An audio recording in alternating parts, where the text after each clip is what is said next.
जिनसे हम किसी चीज़ को खारिज कर सकते हैं। जैसे ये कहा जाता है कि रीबर्थ का जो कंसेप्ट है वो इंडियन है, इंडियन ओरिजिन का है। लेकिन स्वीडनबर्ग नाम के इमैनुअल स्वीडनबर्ग एक आदमी हुए, उन्होंने किताब लिखी हेवन एंड हेल। तो उन्होंने ये साबित कर दिया कि उनके पास कुछ ऐसी सुपरनैचुरल पावर्स हैं जो भी हैं, कि ये चीज़ें होती हैं। तो हम क्या उन चीज़ों को खारिज नहीं कर सकते जो सिद्ध हो चुकी हैं प्रत्यक्षतः? तो क्या हम वही परसीव करते हैं जो हम बिलीव करते हैं? या इसका दूसरा पहलू ये कि बुद्ध ने अपनी सारी साधना सनातनी की, लेकिन जब उनको ज्ञान प्राप्त हुआ तो उन्होंने एक नया धर्म बनाया, बुद्धिज्म। तो क्या बुद्ध ने वो बिलीव नहीं किया जो उन्होंने परसीव किया? तो कौन सी चीज़ होती है सर, जो हम बिलीव करते हैं वो परसीव करते हैं, जो परसीव करते हैं वही बिलीव करते हैं? दोनों बातें हैं भाई। कई बार हम जो देखते हैं उस पर विश्वास करते हैं, लेकिन एक समय के बाद हम वही देखते हैं जो हमारे विश्वास के अनुकूल होता है, क्योंकि हमारे देखने का नज़रिया भी वैसा बन जाता है, फिर हमें वही चीज़ें नज़र आने लगती हैं जो हम देखना चाहते हैं। लेकिन जो पहला सवाल आपका है ना, जहाँ तक परसेप्शन की लिमिट्स की बात है, अगर हम कहें कि जो दिखता है वही अंतिम सत्य है, जो जैसे चारवाक ने कहा, चारवाक इस पे फंस भी जाते हैं। जो दिखता है अगर वो अंतिम सत्य है, क्योंकि चारवाक बाकी कोई प्रमाण मानते ही नहीं, वो केवल प्रत्यक्ष को प्रमाण मानते हैं। आप ये बताएं कि प्रत्यक्ष के हिसाब से पृथ्वी गोल दिखती है, चपटे दिखती है? चपटे दिखती है। पृथ्वी चक्कर काट रही है या सूर्य चक्कर काट रहा है? सूर्य काट रहा है। अगर आप किसी जादूगर के चक्कर में पड़ गए, मैंने कई बार जादूगरों से मतलब मुलाकात तो ज़्यादा नहीं, लेकिन देखा, कोई शो देखा। एक बार तो मैं अड़ गया कि इसके आज पोल खोल के रहूंगा। सोचिए, एकदम ज़मीन पे बैठा है, चादर बिछा रखी है और चादर के नीचे कुछ नहीं है, एकदम ज़मीन है, उस पर चादर बिछाई मेरे सामने। फिर उसने कुछ हाथ डाला अंदर, अंदर से कबूतर निकाल दिया और मैं आंखें फाड़ फाड़ के देख रहा था, पलक भी नहीं झपका रहा था कि इसको पकड़ लूंगा आज मैं किसी तरह से। अच्छा, वो भी देख रहा था इस भाव को मेरे। उसने कबूतर निकाला, बोला आप चौंक गए? मैंने कहा हाँ, चौंक गया। फिर मेरे मजे लेने के लिए 5 और निकाल लिए कबूतर उसने उसी के अंदर से। अब मैं जानता हूं कि ये ट्रिक है, पर मेरी आंखें, मेरी प्रत्यक्ष क्षमताएं वो पकड़ नहीं पा रही हैं, क्योंकि प्रत्यक्ष क्षमताएं भी तो सीमित होती है ना। आप कोई जादू देखेंगे, नहीं पकड़ पाएंगे आप भी। तो प्रत्यक्ष को अंतिम प्रमाण मानने में खतरा सिर्फ ये है कि प्रत्यक्ष करने वाला कितना जागरूक है, कितनी ट्रिक्स समझ पाता है। जितने जादूगर हैं सब ट्रिक्स करते हैं, पर हम नहीं पकड़ पाते हैं। मेंटलिज्म आजकल एक नया खेल है। ऐसे लोग मिलेंगे, वो आपका पासवर्ड या आपके दिमाग में क्या चल रहा है बोल के बता देंगे, स्पेलिंग बता देंगे। ये ट्रिक है। वो आपकी आंखों के झपकने के भाव से, चेहरे के मूवमेंट से इतनी रिसर्च कर चुके हैं कि हर चेहरे के मूवमेंट के लिए एक लेटर या एक नंबर उन्होंने डिकोड कर रखा है, उससे पहचान जाएंगे। तो प्रत्यक्ष करने की क्षमताएं अलग अलग होती हैं, इसलिए केवल अपने प्रत्यक्ष पे भरोसा मत कीजिए। हमसे समझदार लोगों के प्रत्यक्ष हमसे बेहतर हो सकते हैं, इस पर भी भरोसा होना चाहिए। बाकी जो पुनर्जन्म की बात है, वो जब पुनर्जन्म पे बात करेंगे तो देखेंगे। इसमें सुपर नेचुरल पावर्स की बात तो एक जगह, लेकिन ऐसे और भी बहुत सारे प्रमाण हैं जो संकेत करते हैं कि ऐसा कुछ हो सकता है। ध्यान रखो, जब हम कहते हैं पुनर्जन्म हो सकता है, इसका मतलब ये बिल्कुल नहीं है कि आत्मा ही पुनर्जन्म हो रहा होगा। पुनर्जन्म के सारे एक्सपेरिमेंट्स जो साबित कर रहे हैं, केवल एक बात साबित कर रहे हैं कि इस छोटे से बच्चे को कुछ ऐसी जानकारियां पता हैं जो आज से कुछ साल पहले एक मरे हुए व्यक्ति के पास थी, किसी और के पास थी नहीं। प्रश्न केवल इतना है कि वो इंफॉर्मेशन इसके पास कहां से आई, और वो इंफॉर्मेशन इसके पास आने के बहुत सारे विकल्पों में से एक है कि पुनर्जन्म हुआ हो। ये भी तो हो सकता है कि एंटेंगलमेंट हो, इंफॉर्मेशन पहुंच गई हो। तो पुनर्जन्म एक हाइपोथेसिस है कि ये इंफॉर्मेशन जो किसी और तरीके से नहीं पहुंच सकती है, शायद इस तरीके से पहुंची हो। बात करेंगे, इससे बहुत सारे एक्सपेरिमेंट्स हुए हैं पुनर्जन्म पे, उनकी बात करेंगे। सर मेरा नाम शक्ति है और मेरा प्रश्न ये है सर, जैसे हमने इतने सारे पढ़े, फिलोसफर पढ़े, समझे, तो इसमें सर शरीर को हम जड़ मान रहे हैं और मन को चेतन। हाँ। तो किस फिलॉसफी को हम पढ़ें? मैं पढ़ने के संदर्भ में जानना चाह रही हूँ कि जिसमें कि हम ये समझ पाएँ कि शरीर और जड़ जो चेतना है उसका बैलेंस क्या है, या इस विषय में अगर हम पढ़ना चाहें किस फिलॉसफर को देखिए, पढ़ें या क्या मैं चीज़? जो अब तक बता रहा हूँ उसमें ना, शरीर तो शरीर है ही, सर वो तो भौतिक है ही। जो मन है उसको लेके डाउट है। कुछ लोग मानते हैं कि मन छठी इंद्रिय है और चेतना उससे भी अलग है। आत्मा और मन भारतीय दर्शन में एक नहीं माना गया है, अलग अलग माना गया है। भारतीय दर्शन बहुत बारीक है इस मामले में। पश्चिम में जनरली एक ही वर्ड है माइंड, उसी में सब निपट जाता है। भारत में आत्मा अलग है, बुद्धि अलग है, प्रज्ञा अलग है, मन अलग है। आत्मा के अंदर चेतना है, सब चीजें हैं। जो मन है, मन को मानते हैं आंतरिक इंद्रिय जिससे भावनाओं का प्रत्यक्ष होता है। चारवाक भी मानते हैं इस चीज को कि भावनाओं का प्रत्यक्ष होता है। तो मन जरूरी नहीं है कि आत्मा की तरह हम माने, उसको छठी इंद्रिय के रूप में माना जाता है। कौन सा दर्शन आप पढ़ें कहना बड़ा मुश्किल है, क्योंकि दरअसल आप चाह रही हैं कि एक क्लैरिटी बन जाए, और क्लैरिटी है नहीं। सबके अपने अपने थॉट्स हैं। कोई एक ऐसा दर्शन जिसको पढ़ के आपकी सारी जिज्ञासाएं ठीक से शांत हो जाएं, है नहीं। फिर एक तरीका ये है कि आप बारी बारी सबको पढ़ें, फिर अपना एक निष्कर्ष निकालें, और उसके लिए आप चाहें तो मैं कुछ किताबें बता सकता हूँ आपको, नहीं तो हफ्ते हफ्ते सुनते रहिए, शायद इसी से कुछ निकल जाए रास्ते। ये करीब मुझे लगता है कि 100 के आसपास चर्चाएं होंगी, तब जाके चीज़ें मुकम्मल हो पाएंगी। अभी तो ट्रेलर है, शुरुआत हुई है, अभी तो चीज़ें बहुत आगे तक जाएंगी। सर, जैसे कि हम दर्शन पढ़ते हैं तो इतने सारे लोगों के थॉट्स रहते हैं, और हर थिंकर का थॉट्स को दूसरा थिंकर चेंज कर देता है, हाँ। या हर साइंटिस्ट का दूसरा चेंज कर देता है। और जब हम पढ़ते हैं तो क्योंकि किसी चीज़ का निष्कर्ष नहीं आ पाता, तो इस वजह से हम थोड़ा कंफ्यूज रहते हैं। तो बेचैन हम रहते क्या हैं। मान लें कि कोई भी चीज़ शाश्वत सच नहीं होता? आपकी बेचैनी का मूल कारण ये है कि आप उन प्रश्नों का उत्तर पाना चाहते हैं जिनका उत्तर किसी के पास है नहीं, और हमें लगता है कि उत्तर मिल जाए, बस जो भी मिल जाए। और सारे धर्म इसी पे चल रहे हैं। उनको जो उत्तर मिले हुए वो फाइनल उत्तर है नहीं, पर लोगों ने मान लिए कि फाइनल उत्तर है, उनका काम चल रहा है मजे से। पर क्योंकि उनको तो ये क्लास करनी नहीं है, उनको तो उस लेवल पे सोचना नहीं है, तो काम चल रहा है। अगर आप सोचेंगे और बहुत गहरे प्रश्नों के उत्तर चाहेंगे तो उत्तर शायद नहीं मिलेंगे, अभी तो नहीं मिलेंगे। बेसिकली आपको ना अपने थॉट प्रोसेस में थोड़ा सा बदलाव करना पड़ेगा। बहुत मुश्किल होता है, मुझे बड़ा मुश्किल लगता था जब मैं आपकी उम्र में था। मैं बड़ा बेचैन रहता था। दर्शन इसीलिए मैंने लिया भी था कि थोड़ी बेचैनी कम हो जाए, लेकिन उससे बढ़ी जाती है, कम नहीं होती है। आप चाह रहे हैं कि आंसर मिले, आंसर मिल ही नहीं रहा। हर आदमी का आंसर अलग आ रहा है, बेचैनी बढ़ती जा रही है। अब मुझे बेचैनी नहीं होती है, क्योंकि मैं धीरे धीरे अब उस मनस्थिति में आ गया हूं जहां मेरी जिद ही नहीं है कि मुझे फाइनल आंसर मिल जाए। अगर फाइनल आंसर नहीं है तो यही फाइनल आंसर है कि फाइनल आंसर नहीं है। तो फाइनल आंसर नहीं है, इसको फाइनल आंसर क्यों नहीं मान सकते? मुझे नहीं पता, इससे बेचैनी है, तो मन में सोचो किसी को भी नहीं पता, और जो प्रॉब्लम सबको है वो प्रॉब्लम है ही नहीं, वो स्थिति है। तो इस जिद से बाहर निकल जाइए कि मुझे सब जान ही लेना है। इस जिद के भरोसे आपको अंधविश्वासी होना पड़ेगा, नहीं तो बेचैन रहेंगे।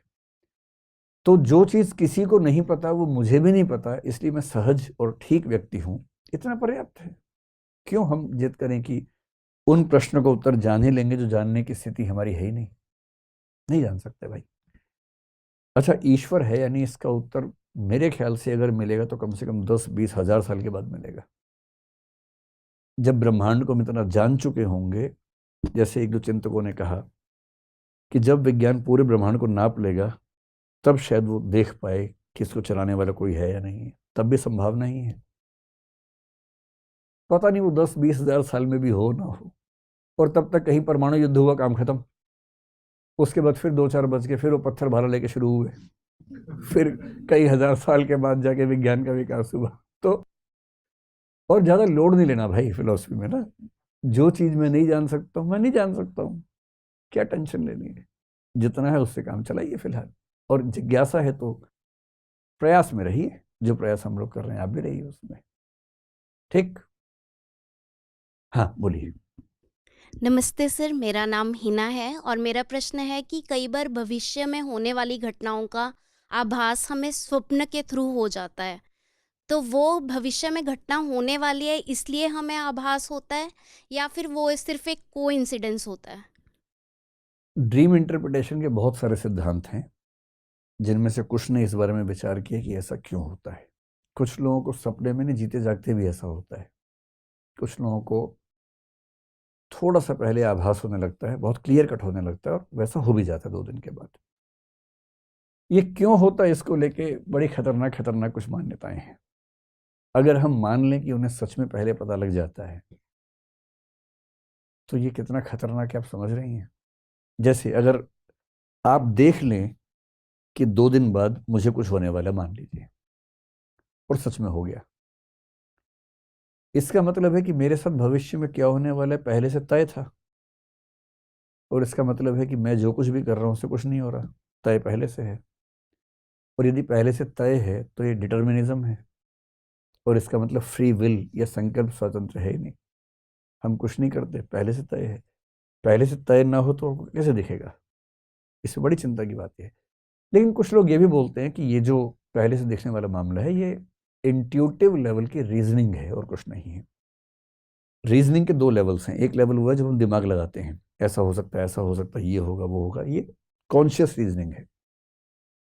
एक होती है सब कॉन्शियस या अनकॉन्शियस लेवल पर होने वाली इंट्यूटिव रीजनिंग।